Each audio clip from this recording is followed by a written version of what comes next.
Welcome back, Web3 TV. I'm Cristina Najera, and we are at Blockchain Live with Yat Siu from Animoca Brands. How are you doing today? Very good, thank you. And thank you again for the invite.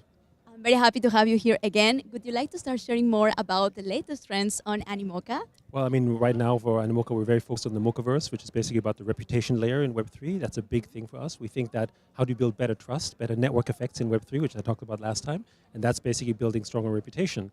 And we're basically building the reputation layer of OmniChain, basically across multiple partners through the Mochaverse. The second thing that we really like is in the education space. We're trying to basically solve student loans with DeFi, which I think would be a pretty big space. Education student loans is a $2.2 trillion market right now. And really, it's not just about creating better financing. That's one solution. But if you can solve basically students' loan problems through crypto, then those students will become crypto users for life. At least that goes in theory. And many of the biggest financial platforms like Venmo and PayPal, they actually grew through the student market. So we're thinking of essentially what we're trying to do with Open Campus and EDU in a similar way. If we can solve essentially financial issues and solutions for students, then we will onboard people long-term into Web3. Wow, I love that because it's a very easy use case to understand. Yes. People can really feel how they can use this technology. And there's an impact, an immediate 100%. impact. How did you come up with all these ideas? Well, I mean, I think we have over 540 portfolio investments, and we try to solve problems based on the problems our portfolio and our companies have. So for instance, for reputation, one of the problems we tried to solve was essentially airbots. Basically, the ones who do airdrop farming, they're actually not real users, as we know, right? And so you see many token projects, everyone's like, oh, low float, high FTV, none of this is actually the reason. The reason why many of these projects have a problem is that the users on the network, whether it's an L1, L2, whether it's a game or so on, they're not real, right? You just go on YouTube and you say airdrop farming, and there's 1,000 ways to do it, right? And we saw this with our own gaming. You have tens of millions of users, but then you have a much smaller number that actually have wallets. And that's true for Hamster Combat, Catizen as well. So you have all these users, which is great, but then it turns out many of them are fake users, right? So how do we solve this? And the way to solve this is build reputation. And why? Because, if I have a good reputation, then I can get better airdrops. If I don't have any reputation, just like in real world, then I will hesitate to do business with you, right? We need to build that over time. And you have a reputation. In your case, for instance, you're a journalist and you work in a certain area. Over time, you don't want to lose that, right? Whereas in Web3, you're dealing with a new identity every single time. You can't build a society, right? And there's statistics that show that any nation that has high trust has a much better GDP, right? Makes sense. And any country that has a low trust has a low GDP. Why? Because I can't trust to do business with you. And then, of course, that was the beginning. We're trying to solve a problem for us and our companies. And then afterwards, we discovered, oh, wait, hold on. If we solve reputation in Web3, we open up a much bigger market. And that market is unsecured credit. Think about how much credit we get based on our reputation. It's actually trillions of dollars, right? And also think about jobs. You're not hired in a job because you have collateral.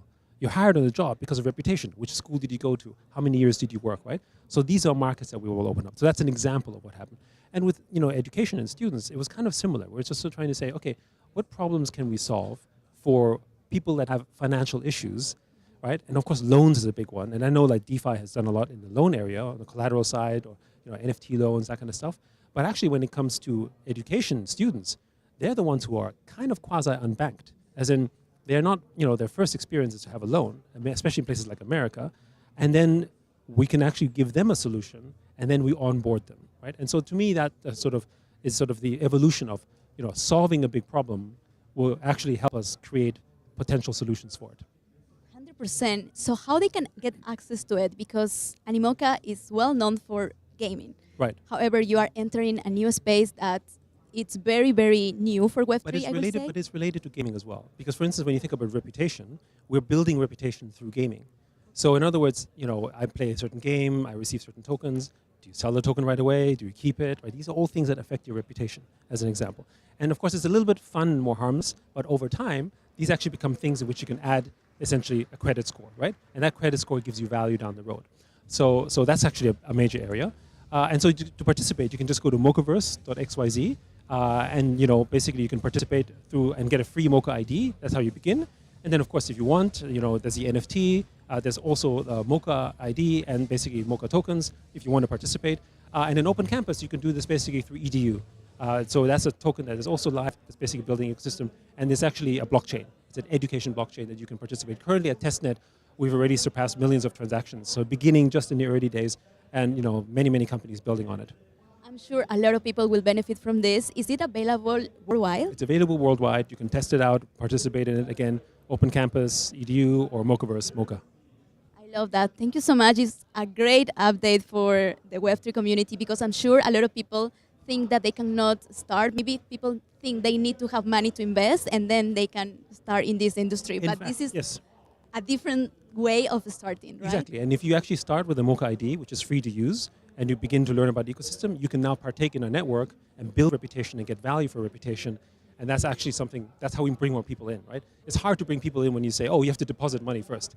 You can, but actually in real life, that's not how it works. And so we want to build the same experience into Web3. Yes, and how is the transition from, bringing people that are used to go to school and get a loan Yes. to go to your platform and start So right getting now, the loan from you? Exactly. So the first step is we're working with loan providers. So we're not the ones providing the loan. We're just basically use essentially DeFi as a way to facilitate it. But then they would receive, for instance, maybe token airdrops or benefits as a student who took the loan back in tokens. That's a way to bring them into the token ecosystem. It's basically a mechanism to get them accustomed to that. So that's kind of what we're doing on stage one. And of course, in stage two, which is later, we're going to start doing things like you can apply for a loan directly. We have several companies in the open campus ecosystem that are solving this problem right now. And so I'm sure we won't have one solution. There will be many solutions. Just like you have many loan providers and student loans, we'll have many basically Web3 loan and DeFi providers that will try to solve the problem in what we describe as kind of purposeful yield, right? Like you can make money in yield, but if you can make yield and do something good, why not do that? 100%. What were the challenges to achieve this project?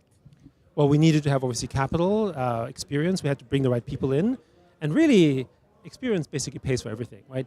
We only thought about student loans after we had Open Campus, which originally was going to solve the relationships for value between teachers and students, which is also very important, like tutoring and so on. But then actually, we saw more opportunities as we learned more about the size of the market. I mean, most people don't know that student loans is a $2.2 trillion market. It is massive, and people don't understand that potential because they don't think about it, but actually here we are. And if there's one thing that Web3 and blockchain solves very well, it's financial services. 100%. I feel you are in a great position because you have all the experience and also you are looking at the problem instead of trying to find a new product just because it's cool. Right. When you really see the value on adding what you already have and you create something that people really need and the market is there, I'm sure you will have a lot of success. Thank you so much for sharing. Thank you so much. Thank you much. And thank you for watching. Remember to share this with your friends because everybody deserves to know more about Web3, AI, blockchain, and cryptocurrency. I'm Cristina Najera. See you next time.